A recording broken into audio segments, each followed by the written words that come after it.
सभी को जैम सीखी। आज हम पढ़ेंगे लूका अध्याय 6। शब्द का प्रभु। फिर शब्द के दिन वह खेतों में से होकर जा रहा था और उसके चेले बालें तोड़ तोड़ कर और हाथों से मल मल कर खाते जा रहे थे। तब फरीसियों में से कुछ कहने लगे, तुम वह काम क्यों करते हो जो शब्द के दिन करना उचित नहीं। यीशु ने उनको उत्तर दिया, क्या तुमने यह नहीं पढ़ा कि दाऊद ने जब वह और उसके साथी भूखे थे तो क्या किया। वह कैसे परमेश्वर के घर में गया और भेंट की रोटियां लेकर खाई, जिन्हें खाना याजकों को छोड़ और किसी को उचित नहीं, और अपने साथियों को भी दी। और उसने उनसे कहा, मनुष्य का पुत्र शब्द के दिन का भी प्रभु है। सूखे हाथ वाले मनुष्य को चंगा करना। ऐसा हुआ कि किसी और शब्द के दिन वह आराधनालय में जाकर उपदेश करने लगा, और वहाँ एक मनुष्य था जिसका दाहिना हाथ सूखा था।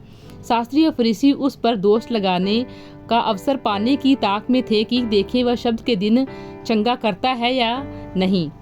परंतु वह उनके विचार जानता था, इसीलिए उसने सूखे हाथ वाले मनुष्य से कहा, उठ बीच में खड़ा हो। वह उठ खड़ा हुआ। यीशु ने उनसे कहा, मैं तुमसे यह पूछता हूँ कि शब्द के दिन क्या उचित है, भला करना या बुरा करना, प्राण को बचाना या नाश करना। तब उसने चारों ओर उन सबों को देखकर उस मनुष्य से कहा, अपना हाथ बढ़ा। उसने ऐसा ही किया और उसका हाथ फिर चंगा हो गया। परंतु वे अपने आपे से बाहर होकर आपस में विवाद करने लगे कि हम यीशु के साथ क्या करें। 12 प्रेरितों की नियुक्ति। उन दिनों में वह पहाड़ पर प्रार्थना करने गया और परमेश्वर से प्रार्थना करने में सारी रात बिताई। जब दिन हुआ तो उसने अपने चेलों को बुलाकर उनमें से 12 चुन लिए और उनको प्रेरित कहा। और वे ये हैं, शिमोन जिसका नाम उसने पतरस भी रखा, और उसका भाई अंद्रयास, और याकूब और यूहन्ना, और फिलिप्पुस और बरतुल्मै, और मती और थोमा, और हलफई का पुत्र याकूब, और शमौन जो जेलोतेस कहलाता है, और याकूब का बेटा यहूदा इस्करियोती जो उसका पकड़वाने वाला था। हालेलुया। शिक्षा देना और चंगा करना। तब वह उनके साथ उतरकर चौरस जगह में खड़ा हुआ, और उसके चेलों को बड़ी भीड़ और सारे यहूदिया, यरूशलेम और सूद और सैदा के समुद्र के किनारे से बहुत लोग जो उसकी सुनने और अपनी बीमारी से चंगा होने के लिए उसके पास आए थे वहाँ थे, और शुद्ध आत्माओं के सताए हुए लोग भी अच्छे किए जाते थे। सब उसे सुनना चाहते थे, क्योंकि उसमें से सामर्थ्य निकल कर सबको चंगा करती थी। आशीष और शोक वचन। तब उसने अपने चेलों की ओर देखकर कहा, धन्य हो तुम जो दीन हो, क्योंकि परमेश्वर का राज तुम्हारा है। धन्य हो तुम जो अब भूखे हो, क्योंकि तृप्त किए जाओगे।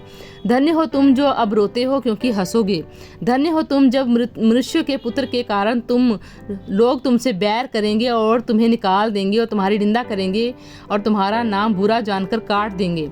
उस दिन आनंदित होकर उछलना, क्योंकि देखो तुम्हारे लिए स्वर्ग में बड़ा प्रतिफल है। उनके बाप दादे भविष्यवक्ताओं के साथ भी वैसा ही किया करते थे।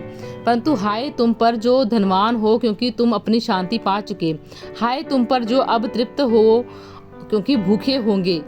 हाय तुम पर जो अब हंसते हो, क्योंकि शोक करोगे और रोओगे। हाय तुम पर जब सब मनुष्य तुम्हें भला कहें, क्योंकि उनके बाप दादे झूठ भविष्यवक्ताओं के साथ भी ऐसा ही किया करते थे। शत्रुओं से प्रेम। परंतु मैं तुम सुनने वालों से कहता हूँ कि अपने शत्रुओं से प्रेम रखो, जो तुमसे बैर करें उनका भला करो, जो तुम्हें श्राप दे उनको आशीष दो, जो तुम्हारा अपमान करे उनके लिए प्रार्थना करो, जो तेरे एक गाल पर थप्पड़ मारे उसकी ओर दूसरा भी फेर दे, और जो तेरे दोहर छीन ले उसको कुर्ता लेने से भी ना रोक। जो कोई तुझसे मांगे उसे दे, और जो तेरी वस्तु छीन ले उससे ना मांग। जैसा तुम चाहते हो कि लोग तुम्हारे साथ करें, तुम भी उसके साथ वैसा ही करो।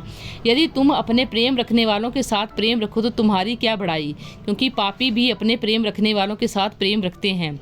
यदि तुम अपनी भलाई करने वालों ही के साथ भलाई करते हो तो तुम्हारी क्या बड़ाई, क्योंकि पापी भी ऐसा ही करते हैं।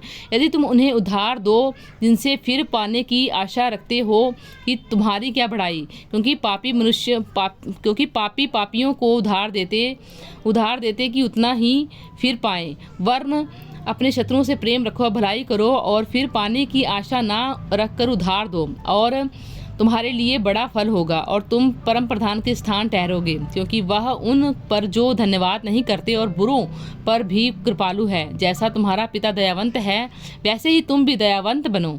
दोष मत लगाओ तो तुम पर भी दोष नहीं लगाया जाएगा। दोषी ना ठहराओ तो तुम पर भी दोषी नहीं ठहराए जाओगे।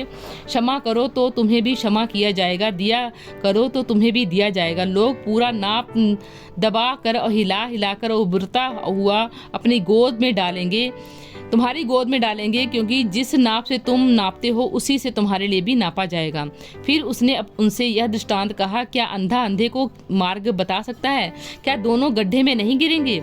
चेला अपने गुरु से बड़ा नहीं, परंतु जो कोई सिद्ध होगा वह अपने गुरु के समान होगा। तू अपने भाई की आंख के तिनके को क्यों देखता है? अपनी ही आंख का लट्ठा तुझे नहीं सूझता? जब तू अपनी ही आंख का लट्ठा नहीं देखता तो अपने भाई से कैसे कह सकता है, भाई ठहर तेरी आंख से तिनके को निकाल दूं? हे कपटी, पहले अपनी आंख से लट्ठा निकाल, तब जो तिनका तेरे भाई की आंख में है उसे भली भांति देख कर निकाल सकेगा। जैसा पेड़ वैसा फल। कोई अच्छा पेड़ नहीं जो निकम्मा फल लाए, और ना कोई निकम्मा पेड़ जो अच्छा फल लाए। हर एक पेड़ अपने फल से पहचाना जाता है, क्योंकि लोग झाड़ियों से अंजीर नहीं तोड़ते और ना जड़बेरी से अंगूर। भला मनुष्य अपने मन के भले भंडार से भली बातें निकालता है, और बुरा मनुष्य अपने मन के भंडार से बुरे भंडार से बुरी बातें निकालता है, क्योंकि जो मन में भरा है वह उसके मुंह पर आता है। घर बनाने वाले दो मनुष्य।